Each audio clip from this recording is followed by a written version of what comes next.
স্বৈরাচারের দোসররা বিভিন্ন জায়গায় আছে, আবার অনেকে স্বৈরাচারের সেই ফ্যাসিস্ট লোকদেরকে আবার পুনর্বাসনেও সহায়তা করতেছে।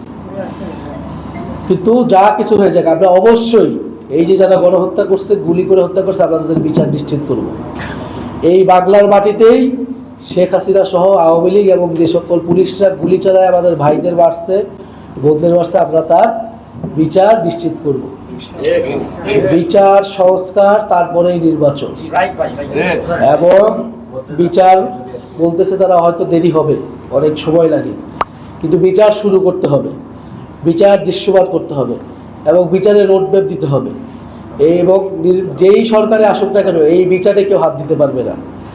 এবং এই শহীদ পরিবার যারা আছে, আহত যারা আছে, তাদের রাজনৈতিক নিরাপত্তা, সামাজিক নিরাপত্তা, অর্থনৈতিক নিরাপত্তার ব্যবস্থা বাংলাদেশ রাষ্ট্রের করতে হবে। এটা শুধু এই সরকারের না, বাংলাদেশের আগামীতে যেই সরকারই আসুক না কেন এই পরিবারগুলোর নিরাপত্তা, সেটার জন্য আমরা জুলাই ঘোষণাপত্রের কথা বলতেছি। যে জুলাই ঘোষণাপত্রে শহীদদের মর্যাদার কথা থাকবে, এই পরিবারগুলোর কথা থাকবে এবং সেটা সংবিধানে যুক্ত করা হবে। এবং জুলাই সনদের কথা বলতেছি, যে এখানে সংস্কার, বাংলাদেশে কী কী সংস্কার দরকার সেই সংস্কারের কথা থাকবে।